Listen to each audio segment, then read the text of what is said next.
Hello, everyone. ASMR Diesel back here for another POI, Point of Interest Within and Out podcast. I have the normal co host with me, Lelouch V, and Professor E, King of the Comics. Today, we're going to be getting into the topic of audience/slash character privilege. Resident writing savant, Professor E, could you give the audience a summary and a definition of what audience/slash character privilege is, please? Absolutely. Basically, audience privilege is that's a scenario where the audience knows something that the characters or a character in the film that they're watching does not know. And with the character privilege is where the character knows something that the audience does not know. So the easiest examples of this might be if you're watching a murder mystery, and obviously one of the characters is the murderer. That character isn't divulging it to the audience that they're a murderer. It's up to the, protagonist to unravel it throughout the film who that murderer actually is. It's the idea of building intrigue and mystery oftentimes. However, the reverse of that is where, say, for example, if the audience knows something that the character doesn't, either the audience knows that someone is having an affair on another character, and we're waiting for the third act to happen where that character finds out, oh my gosh, the love of my life is that you continue with my boyfriend or whatnot. It is. Could you give the audience, just, I guess, a pop cultural example of something that may be more notable?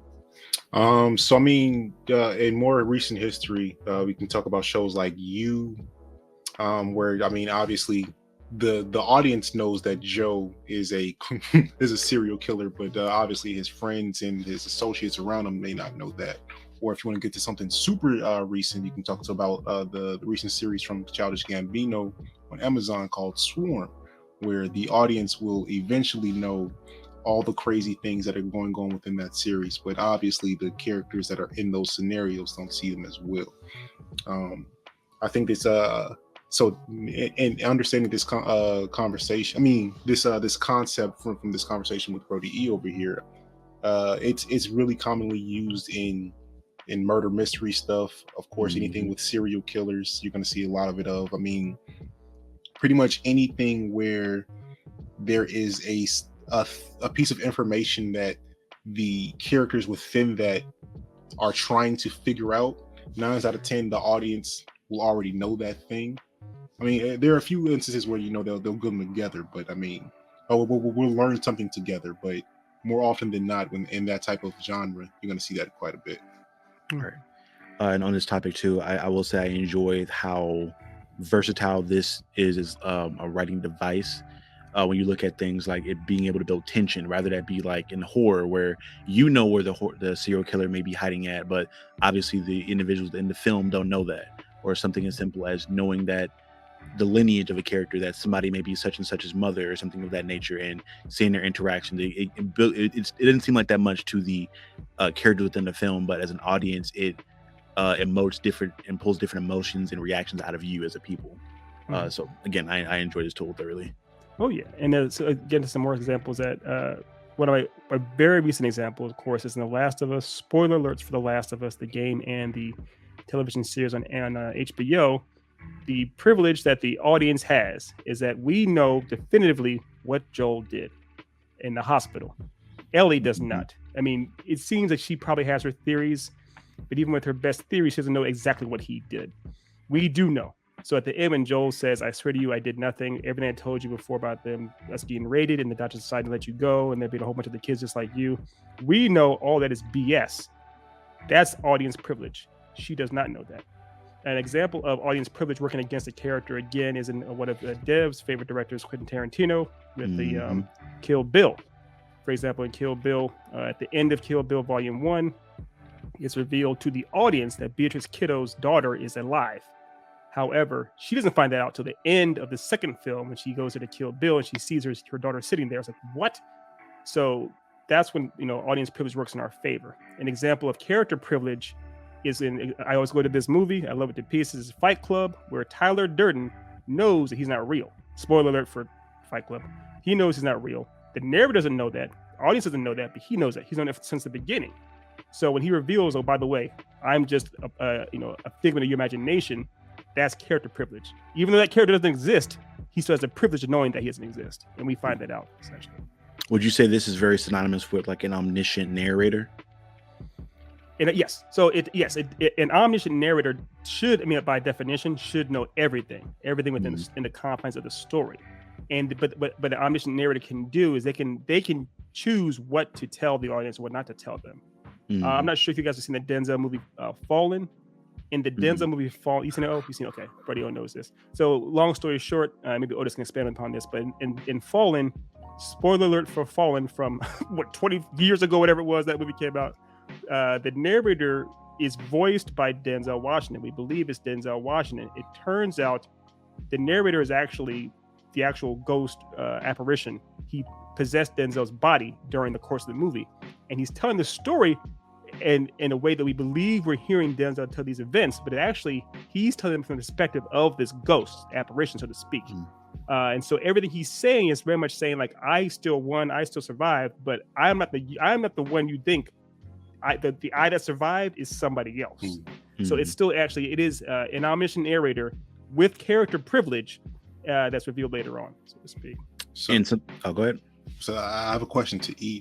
Do you think that it is more difficult to set up character privilege within a story than it is for audience privilege? Because I mean, obviously, you can show the audience things, and obviously, the characters within them don't have to know that information.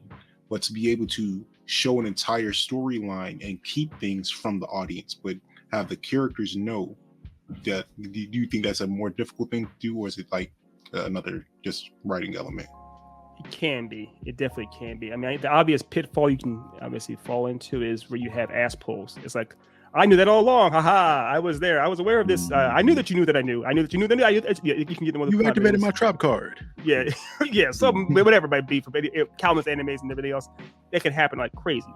But it can be if executed properly, like what they say in Ocean's 11 movie or whatnot, where Danny is 1 or 2 steps ahead of the audience the entire time, but everything it's rational. It makes sense when you look back upon things or whatnot. It works.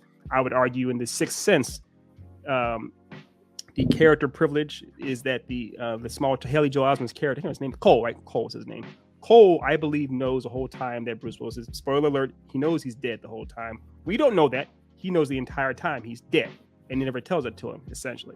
But it's as long as the writer knows what he's doing, and the writer has known since the beginning of the story what's going to unfold, he can make sure that the character's privilege adds up and makes sense. It's when the author or creator is pretty much kind of pulling a retcon later on, or at the 25th hour is trying to make a change where things get sloppy, I think. Random question: have either of you guys seen any of the show Jane the Virgin? No. So this is a show. Obviously, a lot of people know it because this is where kind of Jenna Ortega got one of her bigger starts, I feel like, in the show.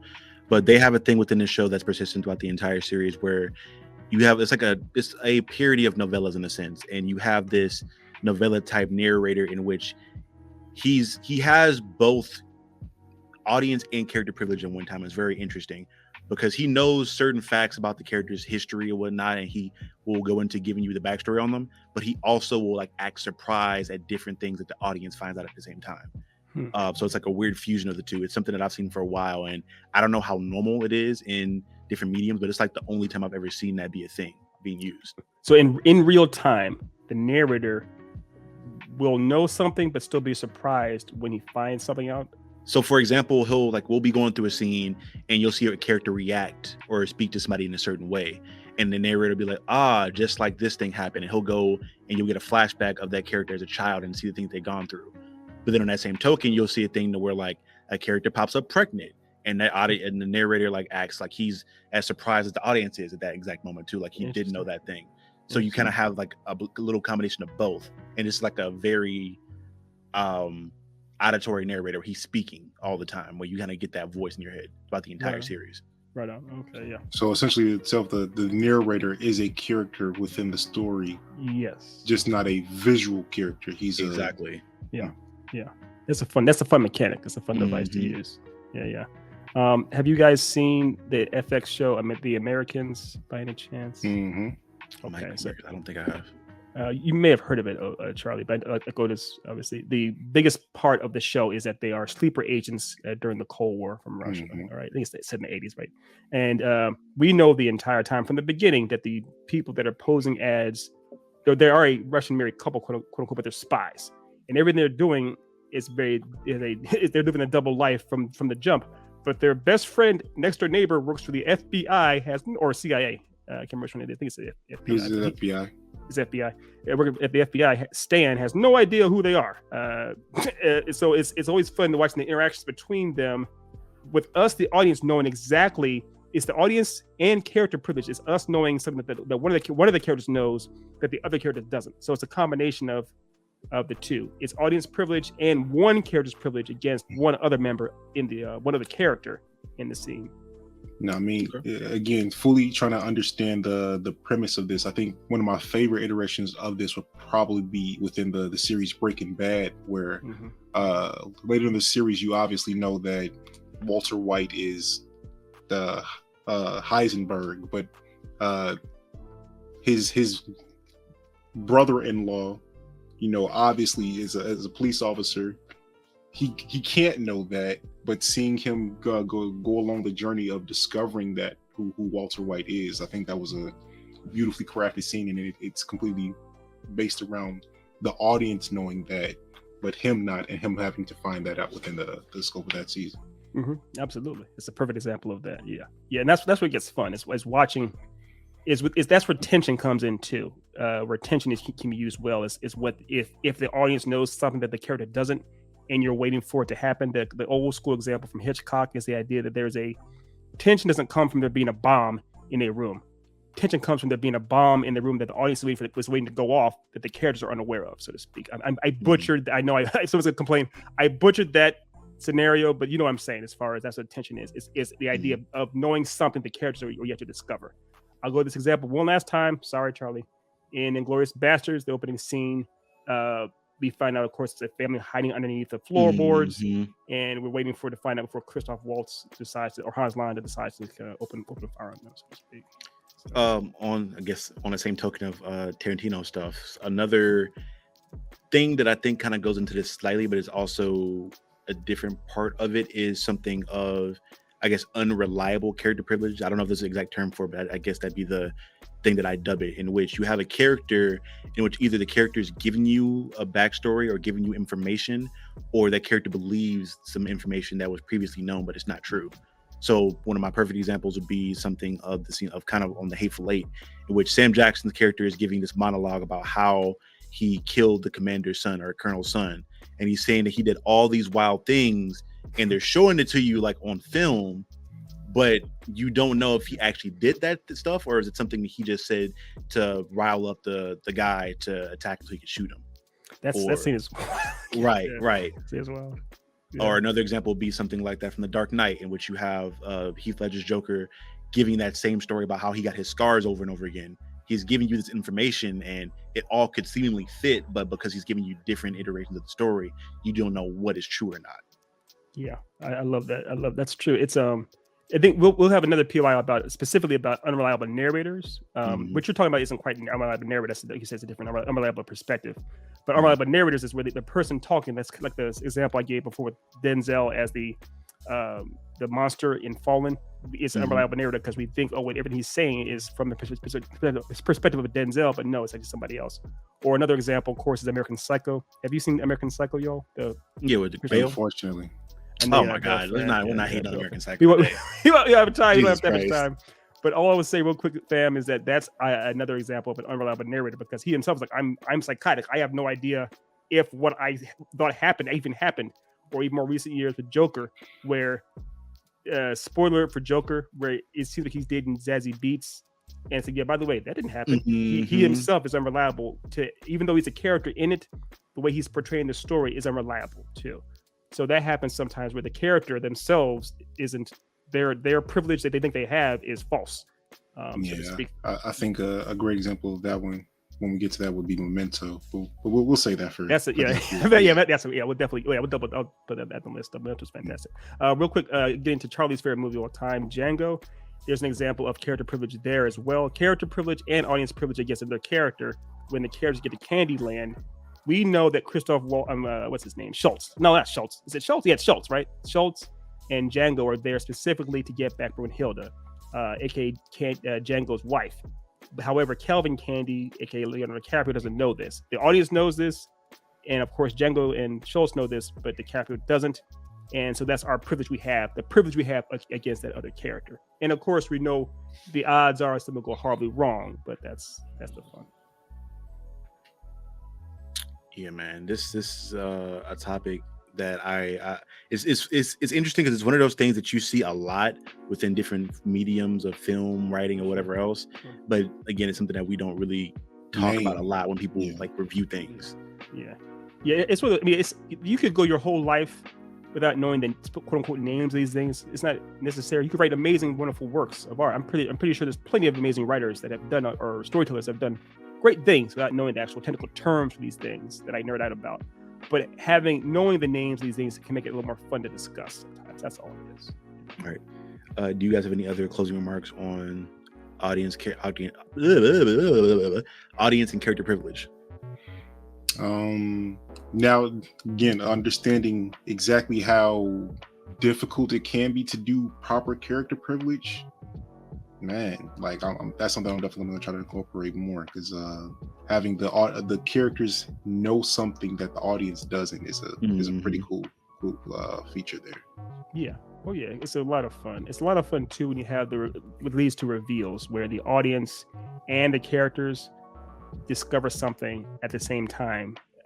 Again, going to Fight Club, the narrator, or Ed Norton's character, and the audience discover the big reveal, a big twist at the same time. It's a big kind of bomb that works. It's a lot of fun. Or in Sixth Sense, where Bruce Willis and the audience discover something that Cole knew the whole movie. That's a lot of fun. So.